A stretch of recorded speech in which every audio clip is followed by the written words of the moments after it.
Foreign నుంచి వచ్చిన doctor దీప రూపంలో ఉండడం చూసి షాక్ అయిన హారిక, గుండె పగిలే నిజాలను బయటపెట్టిన సుమిత్ర. అసలు ఇదంతా ఎలా జరగబోతుందనేది ఈ వీడియోలో తెలుసుకుందాం. దశరథ అయితే, నా కూతురు తన బిడ్డని కోల్పోవడానికి నేను ఒప్పుకోను డాక్టర్, నేను ఒప్పుకోను అని అంటూ ఉంటాడు. చూడండి దశరథ్ గారు, మీకు ఉన్నది 2 రోజుల టైమే. ఈ 2 రోజుల టైంలోనే బాగా ఆలోచించుకోండి. ఇటు బిడ్డని కోల్పోకపోతే సుమిత్ర గారు ప్రాణాలు వదిలేస్తారు. ఆవిడ చనిపోతుంది. ఒకవేళ ఆవిడ బ్రతకాలంటే దీప శాశ్వతంగా మాతృత్వానికి దూరం అవుతుంది అని అంటూ ఉంటుంది హారిక. అప్పుడే ఇక హారికకైతే కాల్ వస్తుంది. ఒక్క నిమిషం అని ఇక పక్కకైతే వెళ్తుంది. మావయ్య, నేను చెప్పేది విను మావయ్య అని అంటూ ఉంటాడు కార్తిక్ అయితే. రే కార్తిక్, ఇన్ని రోజులు ఈ నరకాన్ని మీ ఇద్దరు ఎలా అనుభవిస్తున్నారా అని అంటూ కార్తిక్ని పట్టుకొని బాధపడుతూ ఉంటాడు దశరథ. అప్పుడే కార్తిక్ కూడా దశరథని పట్టుకొని ఏడుస్తాడు. అత్త ప్రాణాల కన్నా నా బిడ్డ ముఖ్యం కాదు మావయ్య, నాకు మా అత్త కూడా నాకు అమ్మ లాంటిదే అని అంటూ ఉంటాడు. ఇక కార్తిక్ అయితే, నువ్వు దీనికి అడ్డుపడొద్దు అని అంటూ ఉంటే, అవునన్న, మనకిప్పుడు అమ్మ ముఖ్యం, అమ్మని కాపాడుకుందాము, నాకు శౌర్య ఉంది కదా అని అంటూ ఉంటుంది దీప. అమ్మ దీప, నువ్వు శౌర్య ఉందని సరిపెట్టుకుంటున్నావు, కానీ కాంచన మా అమ్మే పుడుతుందని ఎన్నో ఆశలు పెట్టుకుంది బిడ్డ మీద. మా నాన్న కూడా అలాగే, నేను కూడా ఎప్పుడెప్పుడు నా మనవరాల్ని చూద్దామా, మా అమ్మని చూద్దామా అని నేను కూడా కలలు కన్నాను. కాంచనకి మా నాన్నకి ఒకేలాగా కలొచ్చింది. ఆ కలొచ్చిన మరుసటి రోజే నువ్వు ప్రెగ్నెంట్ అని తెలిసింది అని అంటూ ఉంటాడు దశరథ. మా అమ్మాయిక మా ముందుకి వస్తుందని మేమందరం కూడా ఆశపడుతున్నాం. ఈ విషయం తెలిస్తే ఎవ్వరూ కూడా తట్టుకోలేరమ్మా, తట్టుకోలేరు అని దశరథ బాధపడుతూ ఉంటాడు. ఇంతలో ఇక హారిక వచ్చి, చూడండి దశరథ్ గారు, 2 రోజుల టైం మాత్రమే ఉంది, మీరు గుర్తుపెట్టుకోండి. ఇప్పటి వరకు సుమిత్ర గారిని మందులతో మనం అలా బ్రతికించుకుంటూ వచ్చాము. ఇక మందులు పనిచేసే అవకాశం తక్కువగా ఉంటుంది. కాబట్టి వ్యాధి ముదరకు ముందే మనం బోరు మ్యారో చికిత్సని మొదలు పెట్టాలి. లేకపోతే వ్యాధి ముదిరిపోతే మళ్ళీ అసలు పనిచేయని కూడా పనిచేయదు అని అంటూ ఉంటుంది డాక్టర్ హారిక అయితే. నాకు రేపు ఫారెన్ నుంచి ఒక స్పెషల్ సర్జరీ కోసం డాక్టర్ అయితే వస్తున్నారు, నేను ఆ పనిలో ఉండాలి, వస్తాను అని హారిక వెళ్ళిపోతుంది. దశరథ, దీప, కార్తిక్ ఇద్దరు ముగ్గురు ఇక ఇంటికైతే వెళ్తారు.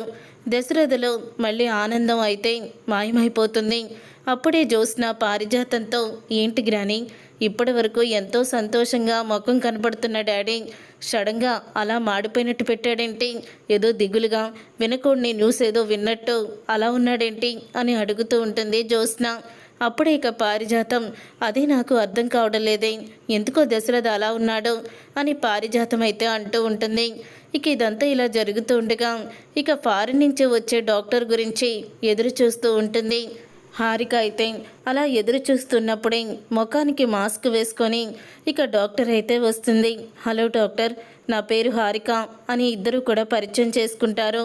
నా పేరు శోభ అని అనగానే, పేషెంట్ రూమ్ ఎక్కడుంది, మనం వెంటనే ఆపరేషన్ మొదలు పెడదాము అని చెప్పేసరికి ఇక ఆపరేషన్ థియేటర్లోకి వెళ్తారు. ఇక సర్జరీ అయితే పూర్తి చేస్తారు. అలా సర్జరీ పూర్తి చేసిన తర్వాత, ఈ సర్జరీ ఎలా జరుగుతుందని చాలా భయమేసింది డాక్టర్, నిజంగా మీరు రియలీ గ్రేట్ అని అంటూ ఉంటుంది. ఇంత చిన్న వయసులోనే ఇంత పెద్ద సర్జరీ సక్సెస్ఫుల్గా చేశారు అని హారిక అయితే మెచ్చుకుంటూ ఉంటుంది. అప్పుడు ఇక ముఖానికి ఉన్న మాస్క్ని తీసేస్తుంది డాక్టర్ అయితే. ఎప్పుడైతే ఆ డాక్టర్ ముఖానికి ఉన్న మాస్క్ని తీసేసిందో ఒక్కసారి తనని చూసి షాక్ అయిపోతూ ఉంటుంది డాక్టర్ హారిక అయితే. ఇక షాక్ అయిపోతూ, డాక్టర్ మీరు మీ పేరు అని అడుగుతూ ఉంటే, నా పేరు శోభ అని చెప్పాను కదా, మళ్ళీ కొత్తగా అడుగుతారేంటి, మీరు ఫారిన్ నుంచే వచ్చారా లేకపోతే మీది ఇండియానేనా అని అంటూ ఉంటే, మాది ఇండియానే, కానీ నా చిన్నప్పుడే నన్ను మా అమ్మ ఫారిన్ తీసుకువెళ్ళిపోయింది. సరే, నేను ఇప్పుడు ఎక్కడుండాలి అని అంటూ ఉంటే, హాస్పిటల్ గెస్ట్ హౌస్ ఉంది మేడం, మీరు అక్కడ ఉండండి అని అంటూ ఉంటుంది డాక్టర్ హారిక. తను గెస్ట్ హౌస్కి అయితే వెళ్తుంది. అప్పుడు ఇక వెంటనే కార్తిక్కి డాక్టర్ హారిక అయితే ఫోన్ చేసి, కార్తిక్ వెంటనే నువ్వు హాస్పిటల్ దగ్గరికి రా అని అంటూ ఉంటుంది డాక్టర్ హారిక అయితే. ఎందుకు మేడం, ఈ వెంటనే అర్జెంటుగా హాస్పిటల్కి రమ్మంటున్నారేంటి, ఏం జరిగింది, నేను దీప గురించి చెప్పాలి. ఏంటి దీప గురించా అని కార్తిక్ అయితే ఫోన్లో మాట్లాడుతుంటాడు. అప్పుడే ఇక సరే వస్తున్నాను అని వెంటనే కార్తిక్ అయితే బయలుదేరుతాడు. అప్పుడే కార్తిక్ డాక్టర్తో అలా హడావుడిగా ఫోన్లో మాట్లాడడం చూసిన సుమిత్ర, ఇదేంటి దీప గురించి చెప్పాలని డాక్టర్ ఫోన్ చేస్తే కార్తిక్ అలా కంగారు పడుతూ వెళ్తున్నాడు. ఒకవేళ దీపకి ఏదైనా సమస్య వచ్చిందా ఏంటి, నేను కూడా వెళ్ళాలి అని వెనకాలే ఇక కార్తిక్తో ఫాలో అవుతూ అయితే వెళ్తుంది సుమిత్ర.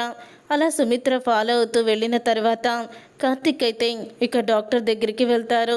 కార్తిక్, నీకు ఒక విషయం చెప్పాలి అని అంటూ ఉంటే, ఏంటి మేడం, ఏం చెప్పాలనుకుంటున్నారు, ఇంత అర్జెంటుగా రమ్మన్నారేంటి నన్ను అని అంటూ ఉంటాడు. కార్తిక్ అయితే, నీకు ఒక విషయం చెప్పాలి, అచ్చం దీప రూపంలోనే ఫారిన్ నుంచి వచ్చిన డాక్టర్ ఉంది కార్తిక్ అని అనగానే కార్తిక్ షాక్ అయిపోతూ ఉంటాడు. ఏం మాట్లాడుతున్నారు మీరు అని అనగానే, అవును కార్తిక్, నేను చెప్పేది నిజం, తను హాస్పిటల్ గెస్ట్ హౌస్లో ఉంది. మీ అత్తయ్యకి కవల పిల్లలు పుట్టారా అని అడుగుతూ ఉంటే, లేదు డాక్టర్, దీప ఒక్కతే అని అంటూ ఉంటాడు. కార్తిక్ అయితే, దీప ఒక్కతే ఏంటి, అసలు మరి ఆవిడేంటి అచ్చం దీపలాగే ఉంది అని అంటూ ఉంటుంది. డాక్టర్ అయితే, మీరు ఎవరిని చూసి ఎవరనుకున్నారో అని అనగానే, లేదు కార్తిక్, నేను చెప్పేది నిజం అని అంటూ ఉంటుంది. హారిక అయితే అప్పుడే సుమిత్రని చూసి కార్తిక్ షాక్ అయిపోతూ, ఏం జరుగుతుందిరా ఇక్కడ, అసలు నా కూతురు దీప ఏంటి డాక్టర్, మీరు నా దగ్గర ఏం నిజం దాచిపెడుతున్నారు అని అడుగుతూ ఉంటుంది సుమిత్ర. ఏం లేదత్తా, ఏం లేదు అని కార్తిక్ అంటూ ఉంటే, రే, నువ్వు నా దగ్గర ఏదో నిజాన్ని దాచిపెడుతున్నావు, నిజం చెప్పు అని అడుగుతుంది సుమిత్ర. సుమిత్ర అలా అడగడంతో అప్పుడే ఇక అంటూ ఉంటాడు కార్తిక్ అయితే, అది అత్త అని అంటూ తడబడుతుంటే, నువ్వు నిజం చెప్పకపోతే నేను చచ్చినంత ఒట్టే అని అంటుంది. అప్పుడే కార్తిక్ అయితే సుమిత్ర ఒట్టు అని అనడంతో ఇక సుమిత్ర మీద ఒట్టు వేస్తాడు. ఇక ఒట్టు వేసి, జ్యోత్స్న నీ కన్న కూతురు కాదత్తా, దీపే నీ కన్న కూతురు అని నిజం చెప్తాడు. కానీ ఇప్పుడు దీపలాగే ఒక డాక్టర్ వచ్చిందని హారిక అంటున్నారు. అసలు ఆవిడెవరో ముందు తెలుసుకుందాం, తర్వాత నీకు విషయాలు చెప్తాను అని ముగ్గురు కూడా గెస్ట్ హౌస్ దగ్గరికి వెళ్తారు. అలా వెళ్ళిన తర్వాత అప్పుడే ఇక డాక్టర్ అయితే వాళ్ళ అమ్మ ఫోటోని చూస్తూ ఉంటుంది. అలా వాళ్ళ అమ్మ ఫోటోని చూస్తూ ఉన్న డాక్టర్ని చూసి కార్తిక్, సుమిత్ర అందరూ కూడా షాక్ అయిపోతూ ఉంటారు. అమ్మాయి ఫోటో చేతిలో ఉన్న ఫోటోని చూసి షాక్ అయిపోతూ ఉంటుంది సుమిత్ర. ఈ ఫోటోలో ఉన్న ఆవిడ ఎవరు అని అడుగుతూ ఉంటే, అప్పుడే తను మా అమ్మ, మీకు తెలుసా అని అడుగుతూ ఉంటుంది శోభ. అప్పుడే నాకు తెలుసు, తను నా ప్రాణ స్నేహితురాలు, పేరు తులసి. నువ్వు తులసి కూతురువా, తులసికి పిల్లలు పుట్టే అవకాశమే లేదని అప్పుడు డాక్టర్లు చెప్పారు. తను నా దగ్గర ఎన్నోసార్లు బాధపడి ఏడ్చింది, మరి నువ్వు అని అనగానే, మీరు చెప్పింది నిజమే, నేను మా అమ్మకి కన్న కూతుర్ని కాదు, మా అమ్మ స్నేహితురాలు. అంటే మీరేనా సుమిత్ర అంటే, అయితే మీరే నా కన్న తల్లి.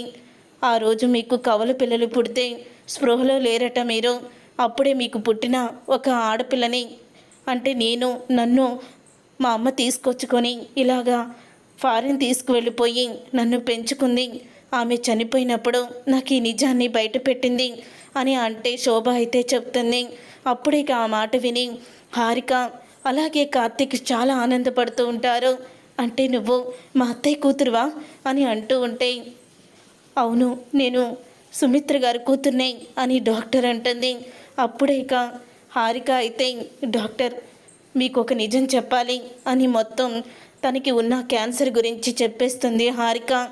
ఇప్పుడు మీరు కవల పిల్లలు కదా, అంటే మీకన్నా పెద్ద అమ్మాయి దీప, ఆవిడకి ఇప్పుడు ప్రెగ్నెంట్. ఒకవేళ బోన్ మ్యారో ఇస్తే కడుపులో ఉన్న బిడ్డ చనిపోవడమే కాదు, తను శాశ్వతంగా మాతృత్వానికి దూరం అవుతుంది. మిమ్మల్ని ఆ దేవుడే పంపించినట్టున్నాడు అని అంటూ ఉంటే, నేను మా అమ్మని కాపాడుతాను, మా అమ్మ చేసిన తప్పుకి ఇలాగా దేవుడు ఇలా పరిష్కారం చూపించుంటాడు అని అంటూ ఉంటుంది శోభ.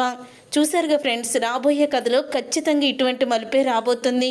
మరి ఇలాగే జరగాలని మీరు కోరుకుంటే వీడియోని తప్పకుండా లైక్ చేయండి. మీరు చేసే ప్రతి లైక్ మాకు ఎంతో సపోర్ట్ని ఇస్తుంది. తప్పకుండా ఈ వీడియోని షేర్ చేసి మా ఛానల్ని సబ్స్క్రైబ్ చేసుకొని పక్కనే ఉన్న గంట సింబల్పై ఆల్ అని క్లిక్ చేయండి.